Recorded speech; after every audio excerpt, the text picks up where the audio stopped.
ഇതൊക്കെ ദൗർഭാഗ്യകരമായ സംഭവങ്ങളാണ്. ഇതൊരിക്കലും സംഭവിച്ചുകൂടാൻ പാടില്ലാത്ത കാര്യങ്ങളാണ്. എന്ന് വെച്ചാൽ ഇത് എപ്പോൾ സംഭവിച്ചു, ആർക്ക് സംഭവിച്ചു എന്നതിനേക്കാൾ അപ്പുറത്ത് ഇങ്ങനെയുള്ള നമ്മുടെ കോമൺ സെലിബ്രേഷൻസ്, പൊതുവായ ആഘോഷങ്ങൾ, എല്ലാവരും ആഘോഷിക്കുന്ന കാര്യങ്ങളിൽ നിന്ന് മറ്റുള്ളവരെ തടസ്സപ്പെടുത്തുക എന്ന് പറയുന്നത് അത് ശരിയല്ല. അത് നമുക്ക് നമ്മുടെ ഒരു പൊതുബന്ധത്തിന് വലിയ തടസ്സം സൃഷ്ടിക്കുന്നു. അത് മനസ്സുകൾക്ക് എപ്പോഴും അത് അകൽച്ചയും ഒരു വെറുപ്പുമൊക്കെ സൃഷ്ടിക്കുന്നത് മാത്രമേ ഉള്ളൂ.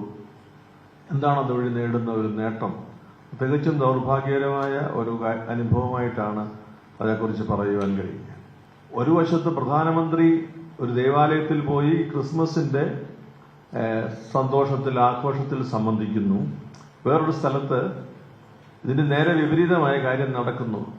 ഇവിടെയാണ് നമുക്ക് ഒരു കൃത്യമായ ഒരു ബോധം കൊടുക്കേണ്ടുന്ന കാര്യം. അതാ ഞാൻ പറഞ്ഞത്. അതിപ്പോ ഇതിനെ നിരുത്സാഹപ്പെടുത്തുന്നു. ഇതിൽ നമ്മുടെ താല്പര്യമല്ല, നമ്മുടെ പദ്ധതിയിൽപ്പെട്ടതല്ല എന്ന് പരസ്യമായി ആവർത്തിച്ച് പറയേണ്ടുന്ന ഒരു കാര്യമാണ്.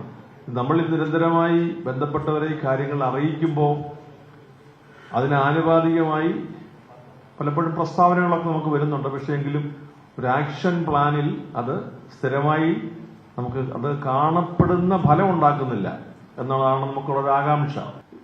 ഈ പ്രകാശത്തിന്റെയും സന്തോഷം നമ്മിലേക്ക് വരുന്ന ഒരു തിരുനാളാണ് ക്രിസ്മസ്. പ്രകാശം എങ്ങനെയാണ് സന്തോഷം പരക്കുക? നമ്മൾ ഹൈമാസ്റ്റ് ലൈറ്റ് അതിന്റെ വെളിച്ചമുണ്ട്, ചിലപ്പോൾ ചിരാതിൽ നിന്ന് ലഭിക്കുന്ന വെളിച്ചമുണ്ട്. പ്രകാശം എപ്പോഴും കണ്ണിനും മനസ്സിനുമൊക്കെ അത് കാണാനും അത് ഓർക്കാനും അതേക്കുറിച്ച് സന്തോഷിക്കാനും കഴിയുന്ന ഒരു അനുഭവമാണ്. യേശുക്രിസ്തുവിന്റെ ജനനത്തെക്കുറിച്ച് നൂറ്റാണ്ടുകൾക്ക് മുൻപ് പ്രവാചകൻ ഇങ്ങനെ എഴുതി: അന്ധകാരത്തിൽ കഴിഞ്ഞിരുന്ന ജനം ഒരു വലിയ പ്രകാശം കണ്ടു. ക്രിസ്മസിനെ കുറിച്ച് പറയുമ്പോൾ നമുക്കറിയാമല്ലോ, ഒരു വാൽനക്ഷത്രത്തെക്കുറിച്ച് പറയാറുണ്ട്. ഒരു വലിയ വെളിച്ചം നൽകിയ, അടയാളമായി നിൽക്കുന്ന ഒരു വാൽനക്ഷത്രം. പ്രകാശം മനസ്സിന് അന്ധകാരത്തിൽ നിന്ന് വിടുതല്, വെളിച്ചത്തെ കാണുമ്പോഴുള്ള പ്രതീക്ഷ,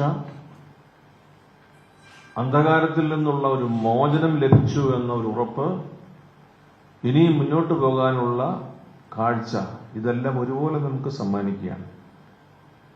യേശുക്രിസ്തുവിന്റെ ജനനം, യേശുക്രിസ്തുവിന്റെ ജീവിതം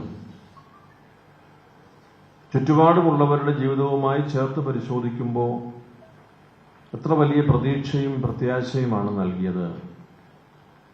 കല്ലെറിഞ്ഞു കൊല്ലാൻ കൊണ്ടുവന്ന പരസ്യമായ ഒരു ശിക്ഷാ ക്രമീകരണമുള്ള ഒരു സമൂഹത്തിന്റെ മധ്യത്തിൽ ഒരു സ്ത്രീ അവൾ അബലയായി നിൽക്കുമ്പോൾ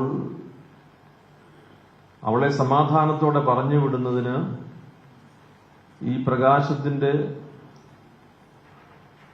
ഗുണഭോക്താക്കളുടെ പട്ടികയിൽ ഈ സ്ത്രീയെയും ചേർക്കുന്നതിന് യേശുവിന്റെ സ്നേഹം ഉപകരിക്കുന്നു. രോഗികളാകട്ടെ മറ്റുള്ളവരുടെ സഹായം കൂടാതെ രക്ഷപ്പെടുവാൻ കഴിയില്ല എന്ന് കരുതിയ ആളുകൾക്കാകട്ടെ എല്ലാം ഈ വെളിച്ചം നൽകിയ പ്രത്യാശ വലുതാണ്. ക്രിസ്മസ് നൽകുന്ന വലിയ സന്തോഷം, അത് സമ്മാനം കൊടുക്കുമ്പോഴും കൊച്ചുകുട്ടികള് സാന്റായുടെ വേഷമിട്ട് ഡാൻസ് കളിക്കുമ്പോഴും, ക്രിസ്മസ് ഈ രാവുകളിൽ കരോൾ സർവീസ് നടത്തുമ്പോഴും, ദേവാലയങ്ങളിലെ ദിവ്യ ശുശ്രൂഷ നടക്കുമ്പോഴും, കുടുംബങ്ങളിൽ ഒരുമിച്ച് കൂട്ടായ്മയായി മക്കളും മാതാപിതാക്കളും എല്ലാം ഒരുമിച്ച് ചേരുമ്പോഴുമുള്ള ഒരു സന്തോഷം നമുക്കിനിയും മുൻപോട്ട് പോകാൻ ഊർജമുണ്ട്. അപ്പോൾ നമ്മുടെ ക്രിസ്മസിന്റെ വലിയ സന്തോഷമായി ഈ പ്രകാശത്തിന്റെ ഊർജം നമുക്ക് സ്വീകരിക്കാം. പ്രകാശം എന്നത് എനിക്ക് കാഴ്ച കാണാൻ മാത്രമല്ല, എനിക്ക് ചുറ്റും നിൽക്കുന്നവരെ കാണാനും എന്നെ തന്നെ കാണാനും എൻ്റെ ദൈവം എന്നെ കാണുന്നു എന്ന് തിരിച്ചറിയാനും ഒക്കെ സാധിക്കുന്ന ഒരു അനുഭവമാണ്. ആ ഒരു വലിയ പ്രത്യാശയിൽ ഈ ക്രിസ്മസിനെ നമുക്ക് സ്വീകരിക്കാം. ഈ പ്രകാശത്തിന്റെ ധാരയിൽ ഒരു പുതിയ വർഷത്തിലേക്ക് നമുക്ക് നടന്ന് പ്രവേശിക്കാം.